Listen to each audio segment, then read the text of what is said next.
Hello, my name is Paul Turner, Social Studies Coordinator for Kansas City Public Schools. And we're going here to talk to you about life after World War II. Times were changing, and basically America was growing in prosperity. But were all Americans prospering? We're going to discuss that in this next lecture. All right, you had this long economic boom from the 1940s and 1960s. What we call Main Street America was growing, so economics were booming during this time frame. U.S. economy was booming from 1940s to 1960s. It was a great time. Basically, you could provide work. Basically, you had time to spend with your kids. Women were working outside the home. Basically, they entered the workforce at greater numbers during this time frame. So this provided more money to basically spend on the outside world. And you had great leadership. You had basically Truman and his assurances and policies maintaining building preparation for war. And we'll build businesses for the United States in a considerable time period ahead. This time was a great time to be an American. Prosperity built massive government projects, such as the federal highway system. Government spending, aerospace spending, electronics, plastics, research and development industries were blooming during this time period. For the average American worker, productivity rose, farming output increased, and led to less people actually farming. Plus, you had these cheap sources of energy coming through during this time period. Basically, it led to an expansion of the auto, housing industries. Factories were expanding. So basically, if you were basically looking for a job in the city, more likely you could find one. Then you had these political regions started booming and popping. If you can see, the Sun Belt flourished due to cheaper taxes and energy. Places like California, Texas, and Florida became these political powerhouses. As you can see, after this time period, how many presidents come from these regions? The Sun Belt became important as Northeast population moved to the South. So as people were retiring, they started coming down South because guess what? It's warmer in the South, guys. You get basically 9 months of basically summer, spring weather. Oh, there we go. All right. So let's talk about what else is going on. You have the growth of what we call suburbs. So let's talk about one of the biggest suburbs that happened during this time period, Levittown, Long Island. Prosperity and availability of the car led to suburbanization. Plus, you had the interstate highway system allow people to travel longer distance. So now, think about this. Let's think about this in Kansas City. Now I can live in Liberty where I can work in Kansas City, right? Prior to 1940, 1950, that drive would have been terrible because you know what? It's probably mostly dirt roads. Now we have 2-lane highway systems that allow you to go back and forth on a daily basis. So by 1949, William Levitt basically produced 150 houses per week. He was just cranking them out, cranking them out. So we become the suburban nation in the 1950s. So now this all plays a part of the political theater going basically moving forward. We talk about the civil rights movement. We talk about the Cold War. I got a TV. I work in the city. When I come home, I'm gonna sit there, watch my TV because I can drive back and forth to work. And guess what I get to see? The nightly news. I get to see all these things getting played out on the nightly news, and it actually might get me more politically motivated to vote for the candidate I want. All right. So a living home, basically in the suburbs, costs about $7,900. Today, that's about $76,000. Levitt offered a deal, half down and 10 years to pay it off the balance.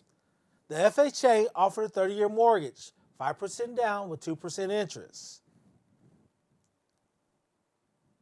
All right. So now, let's talk about life out in the suburbs. You had a shift in this population. By 1960, you had 30% of Americans living in the suburbs. So we had a huge population shift during this time period. 30% living in the suburbs now, no longer living in the cities. Innovators like Levitt Brothers designed cheap, boring houses in the suburbs. Cheap and boring sells in America. It always has and always will. Suburban living. Basically, you had a one-story home.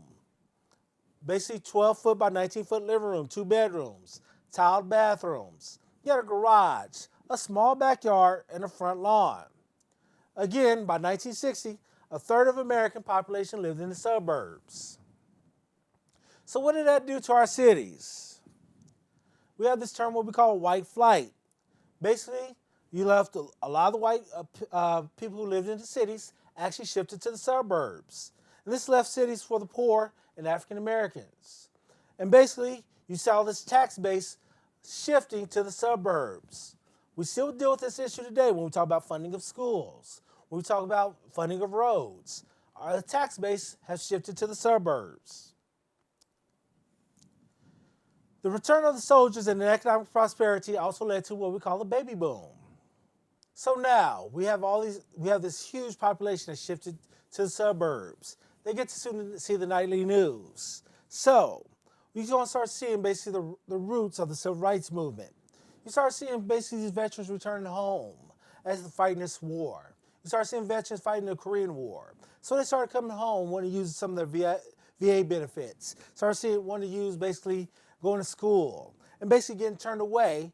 And now you start seeing this more of no. Basically, I love this country more than basically what this country loves me as. So the roots of the civil rights movement. Basically, the 14th Amendment states, no state shall abridge the privileges of citizens of the United States, nor deny any person within the jurisdiction equal protection of the laws. So now, as a veteran, if I'm coming back to the United States, I'm not getting the same equal protection of the laws. I'm still treated as a second-class citizen. The civil rights protect individual freedoms, ensure the abilities to participate in civil political life. Down south, this wasn't happening. Many times that they had to pass this literacy test or basically pay a tax to be able to vote. So now you start seeing this idea of one man, one vote because of society. African Americans, civil rights were denied by black codes and Jim Crows in the South, passed by southern states and organizations like the KKK. So, what you see now in political life compared to today, you start seeing remnants of this second-class citizenry. Basically, we want to tear down these walls now. 1896, Plessy versus Ferguson, established basically public segregation. The idea of the separate but equal facilities. This includes housing. This includes schools. So now, we live in this two-American society. Blacks were energized by the Populist Party in the 1890s, began voting in higher numbers. Southern states added voter qualifications. Again, the poll tax. Again, the literacy test. Basically denied African Americans the right to vote. States created basically these literacy tests. Basically, black schools are underfunded. Still today, we're still dealing with some of the same issues of underfunding of African American and let's not just say African American, of minority school districts. You start seeing this grandfather clause, basically exempt people from literacy tests if their grandfathers voted in 1860. In 1860, guess who wasn't able to vote? Basically, who wasn't free in American society in 1860? Basically, the Civil War happened in 1861, 1865. So African Americans were not able to participate in basically political society. Early 1900s, 20% of eligible black voters actually voted. They were intimidated. They were discriminated. They had to pay a poll tax. They put all these parameters, shifting the goalposts for people to vote. By the early 1900s, Jim Crow continued in the South. It was nearly complete segregation. African Americans had their own drinking systems. They had to go if they wanted to go eat out, they had to go pick up their food from the back. They had to sit in the back of the bus. You had these vigilante justice, basically KKK, formed lynchings. Basically, this became an American system. White murderers rarely face punishment. Black leaders like W. Du Bois, Booker T. Washington, and the NAACP fought injustices, but few politicians moved into action. 1920s, you saw Marcus Garvey, United Negro Improvement Association, urging blacks to separate themselves from American society, the movement back to Africa. His quote, "Our success educationally, industrially, and politically is based upon protection of a nation, founded ourselves, and the nation cannot nowhere else be in Africa." Daughters of the American Revolution refused to allow American Anderson basically performing the Constitutional Hall event. So, Eleanor Roosevelt resigns from the Daughters of the American Revolution. She says that African Americans need the right to vote. They need the right to participate in American society. She becomes basically an ally to this new system. A. Philip Randolph, leader of the Brotherhood of Sleepcar Porters. He played a march on Washington. FDR issued an executive order banning discrimination on the workplace. Let the nation know the meaning of our numbers. We are not a pressure group. We are an organization. We are not a mob. We are an advance guard of the massive moral revolution confined in the Negro, nor it is confined to civil rights. For our white allies know that they are not free while we are not. A. Philip Randolph. Even in sports, African Americans had to participate different. Jackie Robinson, he didn't break the color barrier until 1947. Few African Americans cared about civil rights, but this change became their inspiration. I thank you guys for joining me, and we'll talk about that in the next lecture. Thank you. And now another world languages lesson. This time, it's in French. Let's get ready to learn.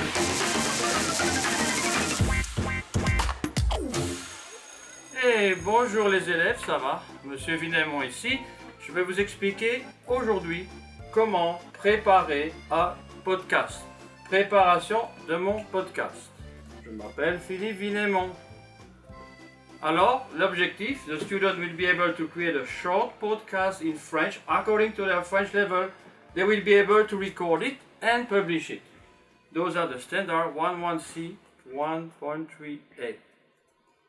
C'est quoi un podcast? Podcast is an audio program just like talk radio, but you subscribe to it on your smartphone or computer and listen to it whenever you like. Un podcast, c'est un contenu audio numérique que l'on peut écouter n'importe où, n'importe quand, grâce à la technologie du flux RSS. Voilà la petite explication. Maintenant, nous allons continuer et voir aussi un peu plus. Un podcast, any length, any frequency, any format, any topic. Donc la longueur que vous voulez, la fréquence, tous les jours, daily, tous les mois, monthly, tout le format, simple, very simple, ou compliqué, complicated, long. Et les topics, vous choisissez any topic you want, peut être avec un podcast. Voilà. Alors écoutons un peu quelques secondes d'un podcast en français que des collègues ont fait et nous allons écouter la simplicité. Bonjour monsieur, vous vous appelez comment s'il vous plaît? Je m'appelle Monsieur Delpech. Vous pouvez l'épeler s'il vous plaît? Bien sûr, D, E, L, P, E, accent circonflexe, C, H, E.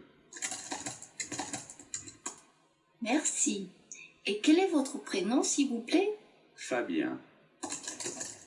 Merci. Voilà. Donc on peut continuer, vous pourrez aller voir vous-même tout le podcast. Vous avez vu que dans ce cas-ci, c'était un interview.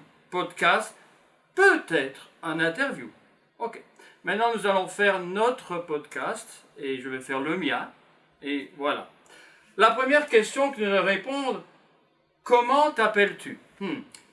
Prenons la phrase, comment t'appelles-tu? Nous allons écrire la réponse et je vais faire ici, je m'appelle Philippe. Ok? Voilà. Ou alors, pardon, voilà. Ou alors on pourrait dire peut-être un peu plus compliqué, salut, c'est Philippe, ok, bienvenue sur mon podcast. Vous êtes en level A ou level 2, vous êtes différents. Salut, c'est Philippe, bienvenue sur mon podcast, ok. Alors, voilà, on a écrit les phrases, nous les avons maintenant, on pourra utiliser cela pour le podcast.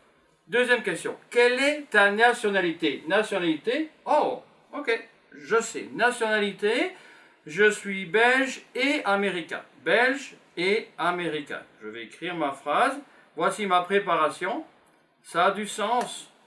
Je suis belge et américain. Je suis belge et américain. Ok, voilà. Nous sommes donc là. Nous avons déjà deux phrases. Si vous pouvez regarder, voilà. On peut voir. Je m'appelle Philippe. Salut, c'est Philippe.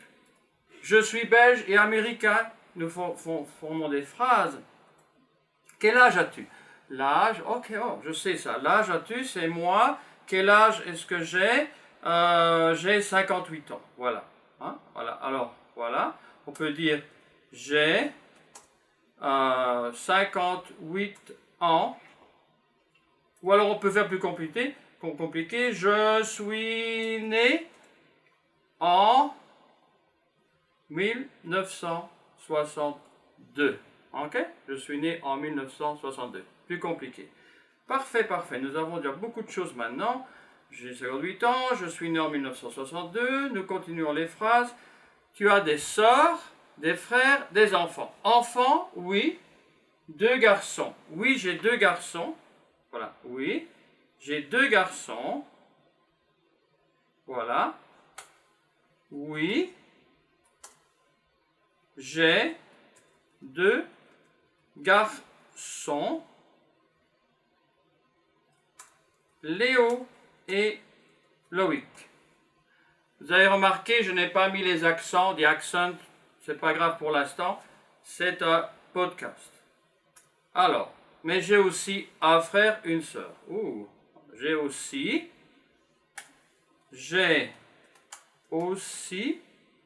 un frère et une sœur.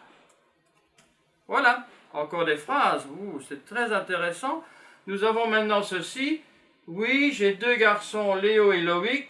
J'ai aussi un frère et une sœur. Je vais juste rectifier ici. Voilà, nous faisons le podcast ensemble. Et je vois déjà maintenant que nous avons pas mal de phrases qui se construisent. Voilà, je m'appelle Philippe. Oh oui, on est peut-être là maintenant. Voilà, je suis belge-américain. J'ai 58 ans. Je suis né en 1962. J'ai deux garçons, Léo et Loïc. J'ai aussi un frère et une sœur, Patrick et Pascal. Ok, maintenant allons toujours ici. La dernière question. Quel est ton animal préféré? Dans mon cas, j'aime les chiens. Voilà, j'aime les chiens. Voilà, on pourrait dire j'aime, ok, j'aime les chiens. On peut dire j'adore les chiens. J'adore les chiens. Voilà, j'aime les chiens. J'adore les chiens. Petite phrase facile. Et vous pouvez même dire le chien. J'adore les chiens. J'adore les bergers allemands. J'adore les colis, etc. Et vous avez toujours ceci qui revient avec notre podcast qui augmente. Nous avons vraiment fait un podcast très facile pour le numéro 1, le level 1. Il reste une question. Quelle est ta nourriture préférée? Nourriture préférée, moi, j'aime le tiramisu. C'est italien. Voilà, moi. Voilà. Moi. J'aime le tiramisu. Je crois que c'est comme ça. Tiramisu. C'est excellent, etc. Nous allons maintenant, voilà, aller dans ce qui est facile. Je vais maintenant vous parler d'autre chose. Mais d'abord, ok, revoyons le podcast que vous pouvez faire au level 1. Voilà. Bonjour, on pourrait rajouter bonjour. Ça, ce serait peut-être quelque chose d'excellent. Peut-être dire bonjour d'abord. Ok? Voilà. Bonjour. Voilà, ok. Nous allons faire un petit peu mieux. Bonjour, je m'appelle Philippe. Ou salut, c'est Philippe. Bienvenue sur mon podcast. Je suis belge et américain. J'ai 58 ans. Je suis né en 1962. J'ai 2 garçons, Léo et Loïc, 3 ans et 10 ans. J'ai aussi un frère, Patrick, et une sœur, Pascal. Alors, je vais mettre le nom de mon frère et ma sœur. Voilà, nous allons rectifier un peu. J'ai aussi un frère, Patrick, et 2 sœurs. Pardon, 2 sœurs. J'ai 2 sœurs. 2 sœurs. Pascal et Patricia. Patricia, voilà, très bien. Donc maintenant elle est toujours là aussi, parfait. Les 2 sœurs, Pascal et Patricia. Et j'aime les chiens, j'adore les chiens. J'aime le tiramisu, c'est excellent. On peut dire c'est excellent, voilà, excellent. Le tiramisu, c'est excellent, voilà. C'est excellent. Voilà, maintenant c'était facile, nous sommes là-bas.